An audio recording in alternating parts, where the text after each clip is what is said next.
శ్రీ చంద్రబాబు నాయుడు గారు ఇటీవల కొన్ని వ్యాఖ్యలు చేశారు. అది ఏంటంటే they are far reaching comments. ఆయన observations on the population management. నిజంగా చెప్పాలంటే అది ఒక రకమైన ఒక సైంటిఫిక్ అప్రోచ్తో ఆయన మాట్లాడింది. ఆయన మాటల్లో ఆయన చెప్తుంది ఏంటంటే ఆంధ్రప్రదేశ్లో జనాభా తగ్గుదల దశలో ఉంది అన్నది number 1. Number 2, old age people, dependency people ఆంధ్రప్రదేశ్లో ఎక్కువ అవుతున్నారు. దీనివల్ల దీర్ఘకాలికంగా చూసుకున్నట్లయితే ఆర్థిక అభివృద్ధికి ఆటంకం కలిగే అవకాశం ఉంది. కాబట్టి మనం పిల్లల్నే సంపదగా భావించి మనం ఖచ్చితంగా ఏంటంటే ఎక్కువ మంది పిల్లల్ని కనాలి అన్నది ఆయన తాలూకా మాటల సారాంశం. నిజంగా చెప్పాలంటే పాపులేషన్ మేనేజ్మెంట్ ఆయన చెప్పినది ఒక గొప్ప ఆలోచన అని చెప్పచ్చు. కానీ ఇక్కడ మనం నిజాలు చూసుకున్నట్లయితే ఎలా ఉందంటే ఇటు ఆంధ్రప్రదేశ్లో కానీ లేకపోతే భారతదేశంలో కానీ లేదు అంటే ప్రపంచం అంతా చూసుకున్నట్లయితే సోషల్ మీడియా ఇంపాక్ట్ వల్ల కుటుంబ వ్యవస్థ పతనావస్థలో ఉందని చెప్పడంలో ఎటువంటి సందేహం లేదు. అట్లాగే ఈ సోషల్ మీడియా వచ్చిన తర్వాత చాలా అనర్థాలు కూడా జరుగుతున్నాయి. అంతేకాకుండా ఇది కంప్లీట్గా హై టెక్నాలజీ యుగం. ఈ హై టెక్నాలజీ యుగంలో ఈ స్పీడ్ని చాలామంది అందుకోలేక ఉద్యోగాలు రాక చాలా ఇబ్బందులు పడుతున్నారు. నాకే చాలామంది రోజుకి ఇంచుమించుగా 10 మంది 15 మంది మీరు ఏమైనా మాకు ఉద్యోగం కల్పిస్తారా అని చెప్పి నన్ను అడుగుతున్న పరిస్థితి. సో నేనే ఉద్యోగాల కోసం చూస్తున్న సమయంలో నన్ను ఉద్యోగాలు అడుగుతున్న రోజులు ఇవి. అంటే ఒకటి మనకి తీవ్రమైన ఇబ్బంది పెడుతున్నది నిరుద్యోగం, ఒక సంక్షోభం. చంద్రబాబు నాయుడు గారు ఏం చెప్తున్నారంటే మేము 20 లక్షల ఉద్యోగాలు 50 లక్షల ఉద్యోగాలు కల్పిస్తామని చంద్రబాబు నాయుడు గారు చెప్తున్నారు. అటు నరేంద్ర మోడీ గారు 1 కోటి ఉద్యోగాల కోసం ఆయన మాట్లాడుతున్నారు. బీహార్ ఎలక్షన్ మేనిఫెస్టోలో వాళ్ళు కూడా 1 కోటి ఉద్యోగాలని ప్రామిస్ చేస్తూ అక్కడ వాళ్ళు అధికారంలో కూడా వచ్చారు. కానీ ఉద్యోగ కల్పన చూసుకున్నట్లయితే మనకి అనుకున్న స్థాయిలో లేదు. అంటే ఇది మనం ఎలా చెప్తున్నాం అంటే మన చుట్టూ జరుగుతున్న సిచ్యువేషన్స్, మన ఇరుగు పొరుగులు, అట్లాగే మన వీధిలో, మన ఊర్లో ఉన్న నిరుద్యోగుల సంఖ్య చూసుకున్నట్లయితే మనకి అర్థమవుతుంది అంటే చాలా మంది నిరుద్యోగంతోనే ఉండిపోతున్నారు. లేదు అని అంటే ఉద్యోగం వచ్చిన అండర్ పేమెంట్, సరైన పేమెంట్స్ లేక, అంటే వాళ్ళు చేస్తున్న పనికి రావాల్సినంత వేతనం రాకుండా అండర్ ఎంప్లాయ్మెంట్లో సఫర్ అవుతున్న వాళ్ళు చాలా మంది ఉన్నారు.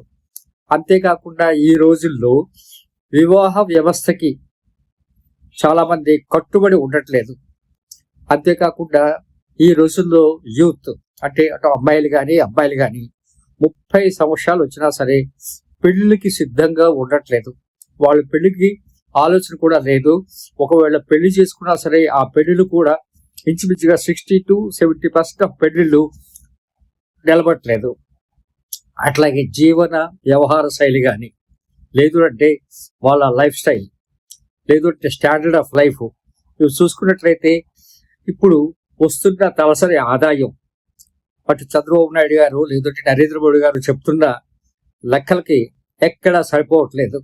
వాళ్ళు చెప్తున్నవి ఏంటంటే లక్షల్లో వీళ్ళకి ఆదాయాలు వస్తున్నట్లుగా వాళ్ళు మాట్లాడుతున్నారు. ఇక్కడ చూసినట్లయితే కనీసమైన అవసరాలు కూడా తీరని వాళ్ళు చాలా మంది ఉన్నారు. ఫర్ ఎగ్జాంపుల్ ప్రైవేట్ ఎడ్యుకేషనల్ ఇన్స్టిట్యూషన్స్లో ఉండే ఏ టీచర్కి కూడా మనం ఎక్కడో చెప్పొచ్చు కానీ లేదు అంటే సాధారణంగా ఎక్కడ కూడా 15,000 20,000 కూడా రావట్లేని పరిస్థితి. అట్లాగే డైలీ వేజ్ లేబర్స్ సరైన వర్క్ లేక సరైన పేమెంట్స్ లేక వాళ్ళు కూడా ఇబ్బంది పడుతున్నారు.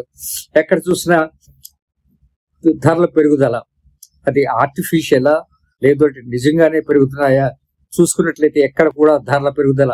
ప్రతి ఒక్కరికి ఏంటంటే రేపు పరిస్థితి ఏంటి అని భయపడుతున్న పరిస్థితుల్లో వాళ్ళు ఏంటంటే ఒక బిడ్డని కనడమే కష్టం అన్న పరిస్థితిలో ఇప్పుడు ఏంటంటే చంద్రబాబు నాయుడు గారు 3rd బిడ్డ అయితే 30,000, 4th బిడ్డ అయితే 40,000 ఇస్తామని చెప్పి ఆయన చెప్తున్నారు. ఈ రోజుల్లో ప్రైవేట్ హాస్పిటల్స్లో ఒకసారి పురుడు పోసుకోవాలనుకుంటే డెలివరీకి అయ్యే ఖర్చు ఎంత అనేది మనకు తెలుసు. అంటే చంద్రబాబు నాయుడు గారు ఏమంటారంటే, లేదు వాళ్ళ తాలూకా పురుడు పరిస్థితి కూడా మేమే చూసుకుంటాము, ఈ గర్భిణీకి మేము అది ఇస్తాము ఇది ఇస్తాము, లేదు అంటే గవర్నమెంట్ హాస్పిటల్లో అన్ని సదుపాయాలు సమకూరుస్తాము అని చెప్పి ఆయన చెప్పినా సరే ఇప్పటికీ కూడా ప్రభుత్వ తాలూకా వైద్య విషయాలు విసరకల్లా ప్రజలకి పూర్తిగా నమ్మకం కలగట్లేదు. లేదు అని అంటే వీళ్ళు ఏదైనా సరే హాస్పిటల్కి వెళ్ళినట్లయితే అక్కడ లంచాల బెడద, మామూలు బెడద చాలా ఉన్నాయి. ఈ పరిస్థితుల్లో అతను ఇస్తామంటున్న ఫస్ట్ సెకండ్ కన్న తర్వాత మళ్ళీ థర్డ్ బిడ్డ ఫోర్త్ బిడ్డ కనాలి అని అంటే అందరూ కూడా ఖచ్చితంగా ఆలోచించాల్సిన పరిస్థితుల్లోనే ఉన్నారు.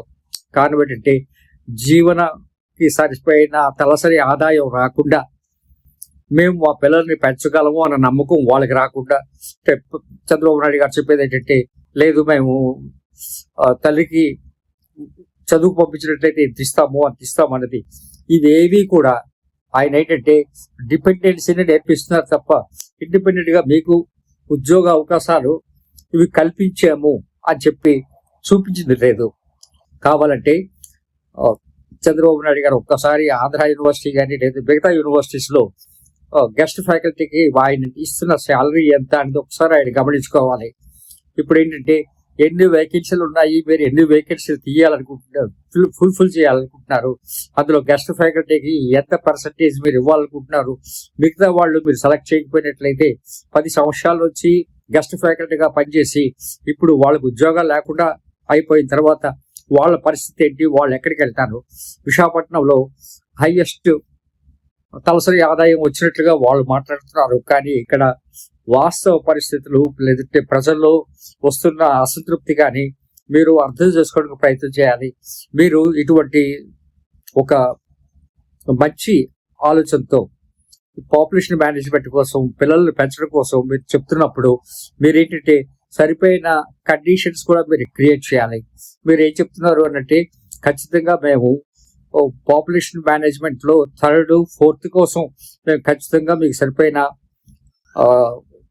ఈ 30,000, 40,000 ఇస్తామని చెప్పబోయే ముందు మీరు చేయాల్సిందంటే, అసలు సమాజంలో ఈ పెళ్లిళ్ళ విషయంలోకి వచ్చేసరికల్లా ఈ 30 years లేట్ మ్యారేజెస్ విషయంలో కానీ లేదంటే బ్రోకెన్ మ్యారేజెస్ విషయంలో కానీ మీరు ఒక పంథాన్ని ఆలోచించుకొని ఒక సైంటిఫిక్ టెంపర్మెంట్ తో అవి కూడా లెక్కలు వేసి దీన్ని ఎట్లా మనం ఎదుర్కోవాలనేది ఆలోచించాలి.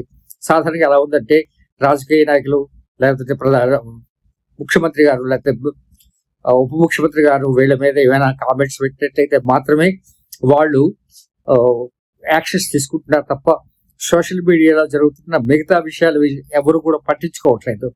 సో సోషల్ మీడియా ఒక అడ్వాన్స్డ్ కల్చర్కే కాకుండా ఒక పెర్వర్టెడ్ కల్చర్ కూడా దారితీస్తుంది. కాబట్టి ఇవన్నీ దృష్టిలో పెట్టుకొని చంద్రబాబు నాయుడు గారు ఖచ్చితంగా ఒక పద్ధతిని ఆలోచించి దాన్ని ఇంప్లిమెంట్ చేయడం కోసం ప్రయత్నం చేయాలి. అట్లాగే ప్రతి ప్రభుత్వం కూడా, ఇప్పుడు నరేంద్ర మోడీ ప్రభుత్వం కూడా చూసుకున్నట్లయితే ఇప్పుడు ఫ్రీ బస్సెస్ కి వాళ్ళు కూడా ఎడిక్ట్ అయ్యారు. ఫ్రీ బస్సెస్ ఇస్తే గానీ మాకు ఓట్లు రావడం చేస్తున్న వాళ్ళు ఉన్నారు. అట్లాగే ఫ్రీ గ్యాస్ కనెక్షన్స్ అంటున్నారు, అదంటున్నారు, ఇదంటున్నారు. వెస్ట్ బెంగాల్ వాళ్ళు చేసిన ప్రామిసెస్ కానీ లేదు అంటే తమిళనాడులో వాళ్ళు చేసిన ప్రామిసెస్ కానీ చూసినట్లయితే మిగతా స్టేట్స్ లో వీళ్ళు రాజకీయ నాయకులు అనౌన్స్ చేసిన ఫ్రీబీస్ కంటే వీళ్ళు అనౌన్స్ చేసిన ఫ్రీబీస్ చాలా ఎక్కువ అనిపిస్తున్నాయి. కాబట్టి ఏంటంటే ప్రజల్ని డిపెండెన్సీగా కాకుండా ఇండిపెండెంట్ గా తయారవ్వాలంటే ఏం చేయాలనేది మీరు ఆలోచించాలి. చంద్రబాబు నాయుడు గారు ప్రతిరోజు కూడా ఏదో ఒక కార్యక్రమం చేస్తూనే ఉన్నారు, ఇన్వెస్టర్స్ తీసుకొస్తున్నారు. కానీ ఇదంతా కూడా నిజంగా మధ్యతరగతి, బిలో మధ్యతరగతి వాళ్ళకి ఎంతవరకు ఉపయోగపడుతుంది? ఈ రోజుల్లో హాస్పిటల్ ఖర్చుల పరిస్థితులు ఎలా ఉన్నాయి? సో విద్యకు సంబంధించిన విషయాలకు వచ్చేసరికి అలా ఎంత పెర్వర్షన్ ఉంది. మీరు చెప్తున్నంత హైప్ మాత్రం ఎడ్యుకేషన్ లో కూడా డెవలప్మెంట్ కనిపించట్లేదు మాకు. సో ఇక్కడ నేను మిమ్మల్ని విమర్శించి మాట్లాడుతున్నాను కాదు, మీరు సహేతుకంగా ఆలోచించుకొని అసలు గ్రౌండ్ రియాలిటీ తెలుసుకోపోయినట్లయితే మీరు ప్రజలతో టచ్ కోల్పోయి మళ్ళీ 2029లో మీకు అధికారం అన్నది ఒక బిజ్జగా మిగిలే అవకాశం ఉందన్నది తెలియజేయడమే మా ఉద్దేశం తప్ప ఇంకోటి కాదు.